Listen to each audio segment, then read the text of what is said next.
Hello there. It's a rather bold statement, isn't it? The idea of transforming a single £100 note into a substantial sum of £10,000. It sounds like something from a fairy tale or a rather hopeful lottery ticket. But I want to show you that it isn't magic. It is a plan. It is a quiet, steady journey built not on grand gambles, but on small, deliberate steps. Today, I want to share this journey with you. We are not talking about complex financial instruments or risky ventures. We are talking about something tangible, something you can start in your own neighborhood, with people you know, using skills you already possess or can easily learn. This is a real, repeatable roadmap. The foundation of this entire plan is honesty. We must be honest about the starting point. £100 is not a fortune, but it is a seed. It is enough to purchase a small inventory. It is enough to buy basic tools for a service. It is enough to secure the first few essential components of a tiny online business. The true power of this initial sum lies in its potential for growth. If we treat it with respect and intelligence, it can become the first stepping stone on a path to something much greater. The key is to see it not as money to be spent, but as capital to be deployed. It is a worker you are sending out into the world to bring back more for you. This is not a story of overnight success. That narrative, while exciting, is often a fantasy that can lead to disappointment. Instead, this is a story about patience. This is a story about process. This is a story about proof. Every step I will outline is designed to be proven with simple arithmetic and real-world examples. Think of it like observing a small creature in its natural habitat. We watch its behaviors.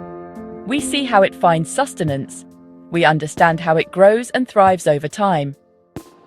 Our money will be our subject, and we will observe its growth through careful, consistent action. The journey from £100 to £10,000 will likely take many months, perhaps even a year, but it is a journey founded on solid ground. Before we begin, it's important to adopt the right mindset. You must become a careful observer of your own financial ecosystem. You will need a simple notebook or a spreadsheet to track every penny. Where did the £100 go? What did it bring back? What was the profit? This discipline is non-negotiable. It is the compass that will guide you, telling you which paths are fruitful and which are barren. Our journey begins with a choice.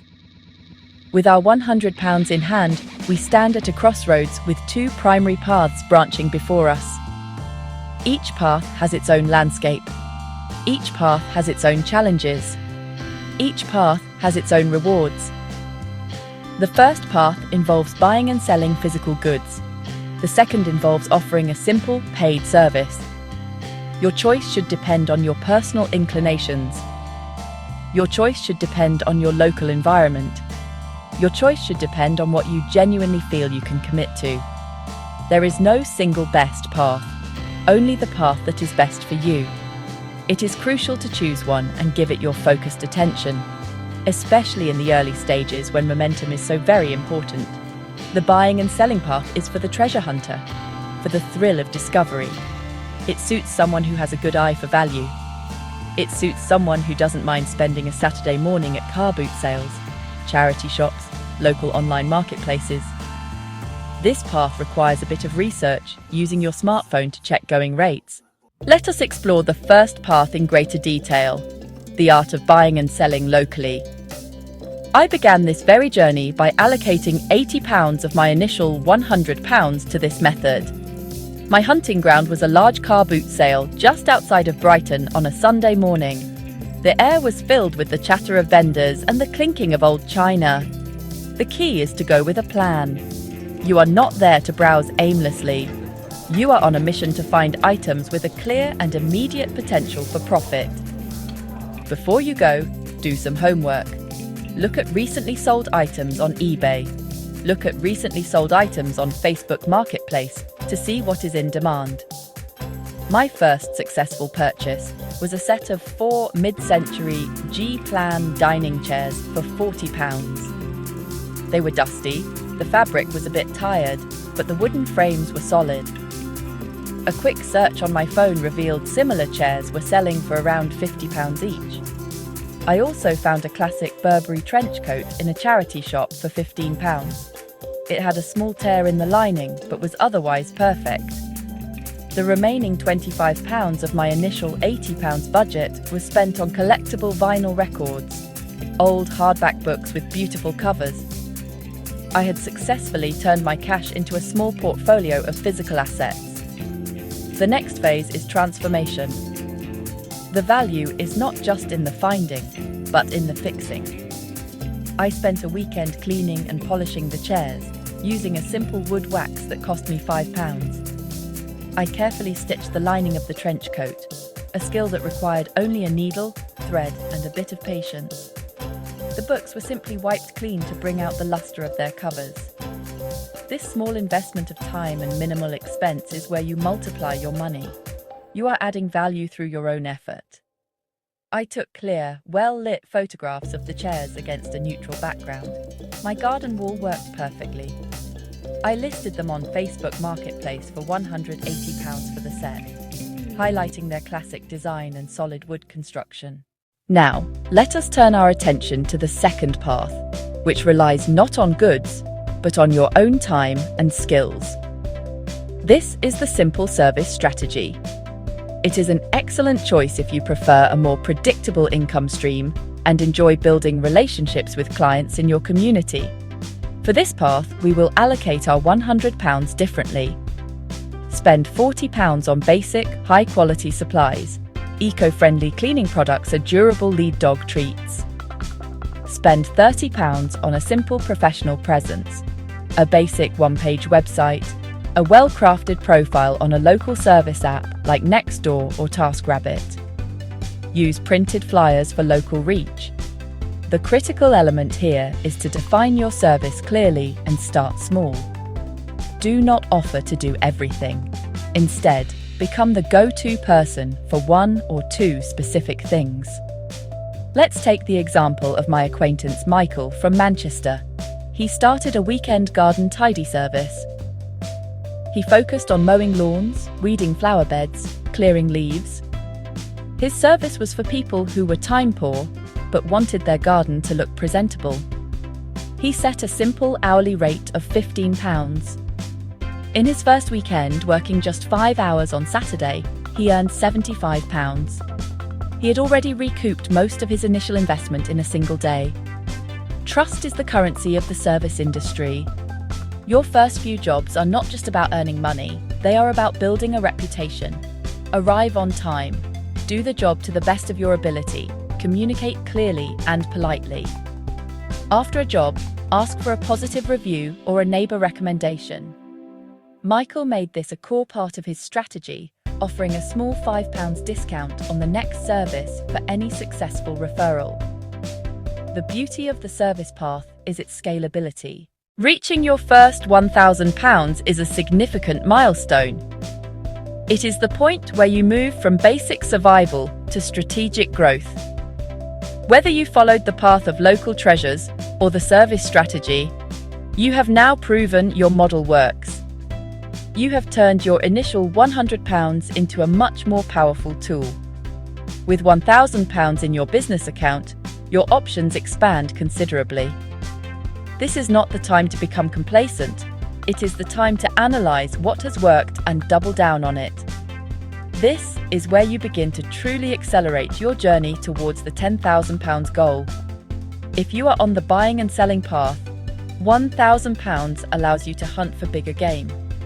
Instead of buying single chairs, you can now afford to buy a full dining set.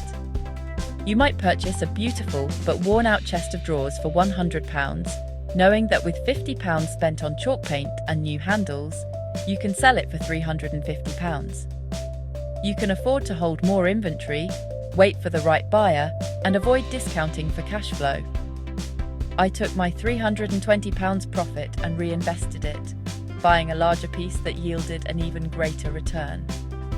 I tracked purchases, restoration costs, sale prices, profit in a simple spreadsheet, watching the total climb toward £1,000. For the service provider, reaching £1,000 opens the door to leverage. Michael hired a local teenager to help with weeding and clearing for a few hours each weekend. This freed him up to take on more clients or focus on higher value jet washing jobs, effectively cloning his earning ability. Refine your process relentlessly. For the seller, template your listings and secure a reliable courier. For the service provider, use a simple scheduling app and send automated reminders. Efficiency frees your most valuable resource, your time, to find more deals or secure more clients, creating a self-reinforcing cycle of growth. As your small enterprise grows, so does the importance of protecting it. On our expedition from 100 to 10,000, there are potential pitfalls and dangers we must navigate with care. The most fundamental rule of safety is to start small, only risk capital you can afford to lose. Our initial 100 was our test. If it had been lost entirely, it would have been a disappointment, not a catastrophe. Never overextend yourself by taking on debt or investing all your profits into a single, unproven item or idea. Prudence is the companion of sustainable growth. When buying and selling goods, the primary risks are purchasing a fake, a broken item. You cannot fix something for which there is no demand. You can mitigate these risks with research.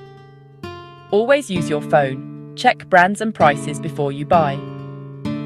Learn to spot the basic signs of quality craftsmanship versus cheap reproductions. For furniture, check for woodworm, wobbly joints. For clothing, check seams, zips. Start with items from niches you understand. If you love books, start with books. Your existing knowledge is a powerful form of risk reduction. The journey from 1,000 to 10,000 is different from the first leg. The initial climb was about hustle and direct effort. This next ascent is about intelligence and systems. You can't simply work 10 times harder. You must work 10 times smarter. Create processes that make income with less minute-to-minute involvement. Move from hands-on craftsperson to the architect of an efficient money-making machine. This is the exciting phase. Your initial efforts start to compound. For the reseller, specialize and build a brand. Be the local go-to for restored mid-century furniture or high-quality, pre-loved children's clothing. Build an elegant Instagram page to showcase finds.